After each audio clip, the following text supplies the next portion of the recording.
사도 바울이 이 3차 선교 여행을 하면서 에베소에서 3년 정도 머물 때 이 고린도 교회에게 편지를 쓴 것이 이 고린도 전서입니다. 이 에베소에서 이 고린도 교회를 향하여, 고린도 교회는 2차 선교 때 방문했던 그러한 교회이죠.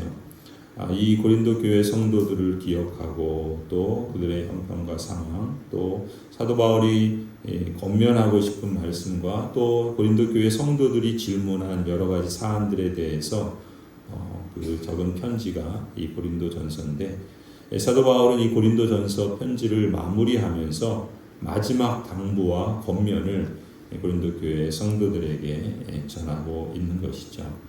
13절에 보면은 깨어 있으십시오. 믿음으로 굳게 서 있으십시오. 용감하십시오. 힘을 내십시오. 모든 일을 사랑으로 하십시오. 사도 바울의 마지막 당부입니다. 깨어 있어서 이 세속적인 사고를 경계하고 십자가와 부활의 복음이 가진 그 능력을 믿음으로 굳게 서 있고, 우상 숭배라 세속적인 사고방식의 그러한 압박과 핍박에 대해서 용감하게 힘을 내서 맞서고, 그리고 교회 내적으로 분열이나 경쟁이 아니라 사랑으로 모든 일을 하라고 권면하며 당부합니다. 이 고린도전서 편지에 담긴 분위기는 전체적으로 보자면 이 고린도 교회 교인들이 가진 사고방식, 또 그 사고방식에서 비롯되는 행동의 습관이나 여러 가지 태도들, 이런 점에 대해서 책망하고 또 그들의 잘못된 것을 바르게 하는 그런 점에서 좀 전체적으로 무거운 분위기가 좀 지배적이죠. 그럼에도 불구하고 사도 바울이 이 성도들을 향한 마음은 그리스도 안에 있는 사랑이라는 점에서 변함이 없었다라는 것입니다. 그래서 14절에 모든 일을 사랑으로 하십시오라고 권하고 당부하는 것처럼 사도 바울 자신도 그 마음을 잃지 않고자 힘썼던 것이죠.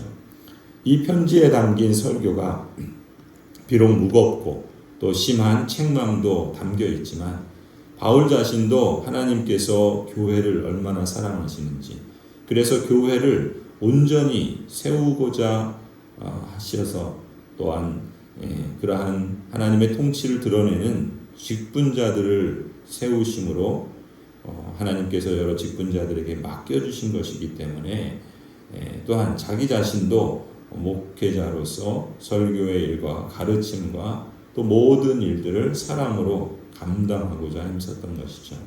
그런 점에서 24절 마지막 절을 이렇게 표현하고 있는 것이죠. 나는 그리스도 예수 안에서 여러분 모두를 사랑합니다. 아멘. 교회와 성도를 사랑하는 마음, 그리고 거기서 비롯된 실천, 이런 것들이 하나님 앞에 거짓 없는 사랑임을 성도들에게 표현하면서 과연 그렇습니다 라는 뜻의 아멘이라는 말로 편지를 마무리합니다.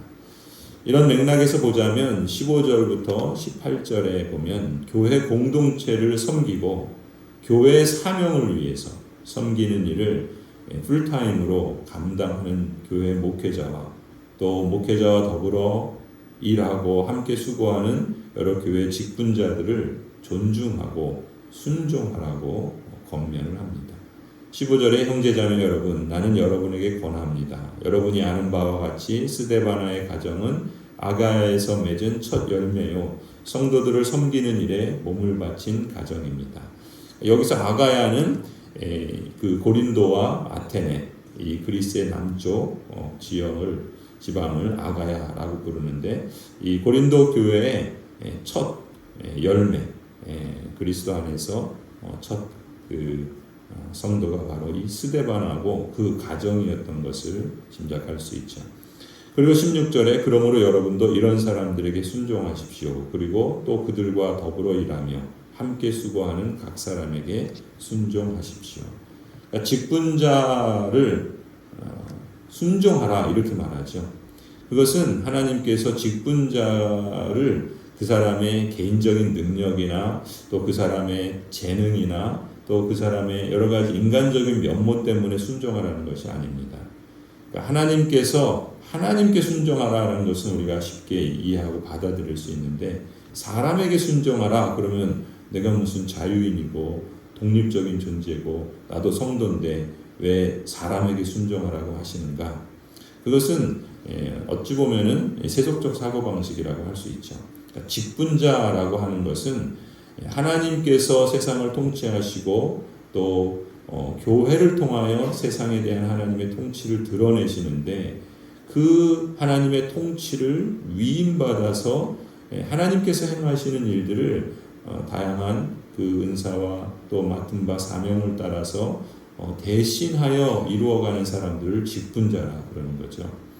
이러한 직분자들은 그러니까 개인적인 어떤 차원에서, 인간적인 차원에서 말하는 것이 아니라 하나님의 권위를 드러내고 그 권위를 따라서 맡겨진 바 직임들을 이루어가는 대리자라는 뜻에서 그러한 직분자를 순종하라 이렇게 말하는 것입니다. 그러니까 그 직분자에게 순종하는 것은 하나님의 통치와 다스리심을 받아들이는 구체적인 실천이라는 것이죠. 물론 직분자들이 잘못하고 죄를 범하고 또 하나님이 기뻐하시지 않는 길을 갈 때 순종하라는 것은 어불성설이겠죠. 모든 직분자도 연약한 인생이고 또 그래서 혹 잘못하거나 죄를 범한다면 마땅히 그것은 하나님께서도 인정하지 않으실 뿐만 아니라 사람도 그것을, 그 죄를, 그 악을 따라 행하는 것은 어리석을 뿐만 아니라 하나님을 반역하는 거라고 할 수 있겠죠. 그런 점에서는 분별력이 필요한 것은 당연하겠습니다. 그러나 다만 하나님께서 주신 그 직분을 감당하고자 할 때 특히 이 고린도 교회에서는 아마도 이 스데바나 가정이 그 집에서, 이제 보통 그 당시에는 가정교회였죠. 그래서 스데바나의 집에서 아마 교회들이 모였던 것으로 보일 수 있고, 그 다음에 우리 오늘 본문에 소개되는 스데바나, 브드나도, 아가이오와 같은 이러한 사람들이 이제 고린도에서 지금 사도 바울이 있는 에베소로 방문을 하지요. 그러면서 서로 교회 소식도 나누고 또 서로 그 교제하면서 또 서로를 위해서, 교회를 위해서 또 기도하고 또 함께 교제하는 것처럼 이 교회, 고린도 교회에 이제 그 직분자로서 어떤 역할들을 맡고 있는 사람들이 있죠. 그러니까 그러한 사람들에게 순종하라 말씀하는 것입니다. 구체적으로 우리가 좀 적용해 보자면 가령 목사나 또 장로나 또 안수집사나 또 권사나 특히 목사를 존중하는 방식은 다른 것이 아닙니다. 하나님이 맡기신 사명대로 잘 감당하도록 협력하는 것이죠. 그러니까 목사는 하나님의 은혜의 수단인 설교와 성례를 잘 집행, 시행하여서 모든 성도들이 말씀 계시를 통해서 주신 복음을 잘 듣도록, 그리고 온전하게 자라도록, 그래서 봉사일을 하게 하며 그리스도의 몸을 온전케 하는 일을 가장 큰 우선순위에 두는 것이 하나님의 뜻입니다. 또한 목사는 신방을 하고 아울러 장로의 직분은 이렇게 선포된 이 말씀이 성도들에게 잘 들려지는지, 성도들이 그 말씀을 잘 먹고 자라가고 있는지, 그래서 성도들이 봉사일을 하며 그리스도의 몸을 온전케 하는 일에 힘쓰고 있는지, 이것을 돌아보고 신방하고 또 말하자면 다스리고 통치하는 왕의 역할들을 행하라는 것이죠. 그리고 안수집사는 교회 재정과 또 여러 가지 하나님이 기뻐하시는 일들을 맡아서 또 감당하고 또 시행하고 또 그것을 앞장서서 솔선하도록 그 직임을 이루어가는 것이죠.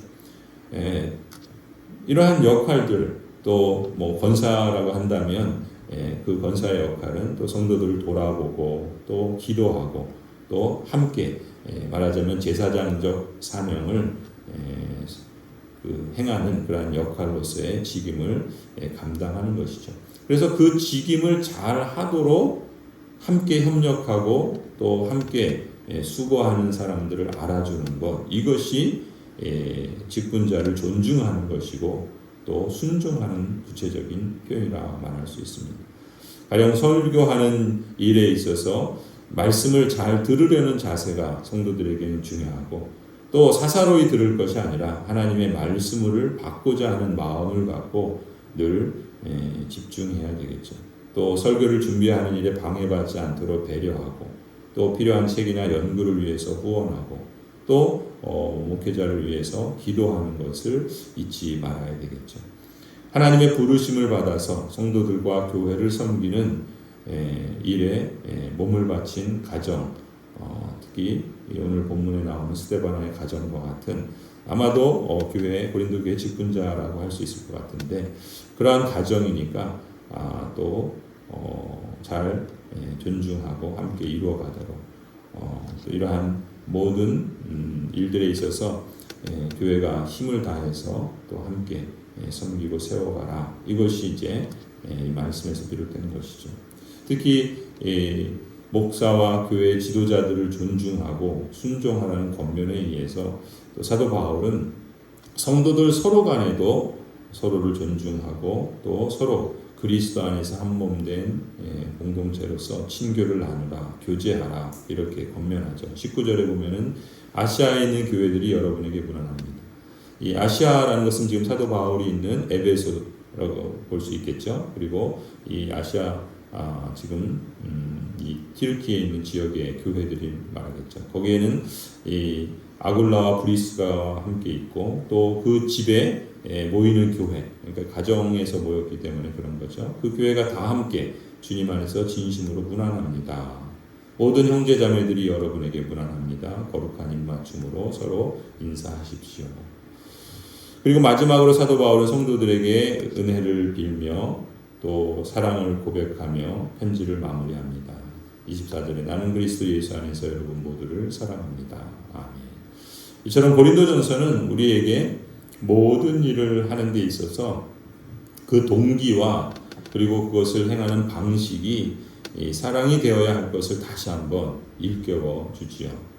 목사가 설교를 하는 것이나 또 심지어 하나님의 말씀으로 책망하고 바르게 하는 일에 있어서도 그 동기와 그 방식이 사랑에서 비롯되어야 한다라는 것을 상기시켜 줄 뿐만 아니라, 또 그 설교를 듣는 성도의 자세, 또 설교자를 대하는 방식, 그러한 면에 있어서도 사랑에서 비롯되어야 한다.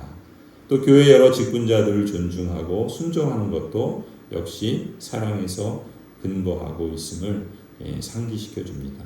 더 나아가서 성도들 간에도 서로 교제하고 또 친교를 나누는 것도 사랑에서 비롯되어야 한다라는 것을 강조하고 있지요.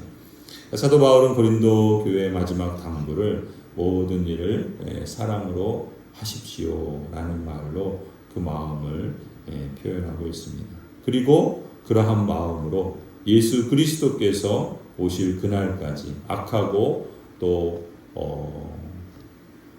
그 세속적인 그 당시에 로마 제국의 사회 속에서도 모든 일을 사랑으로 잘 감당하며 나아가기를 바라는 마음에서 주 예수여 오시옵소서라고 하는 이 소망의 표대를 잃지 않고 또 그러한 삶을 살고자 자신도 그리고 고린도 교회 성도들에게도 이 당부와 권면으로 편지를 마무리합니다. 우리 안에도 우리 자신도 또 개인적으로나 가정적으로나 또 교회적으로도 이러한 그 마음과 또 자세가 있으면 좋겠습니다. 그리스도 예수 안에서 모든 일을 사랑으로 하며 또 깨어있고 믿음에 굳게 서있고 용감하고 힘을 내고 또한 서로를 존중하며 또 순종하고 또 하나님께서 기뻐하실 그날까지 믿음의 여정을 마라나타의 신앙으로 잘 이루어갈 수 있기를 간절히 소원합니다.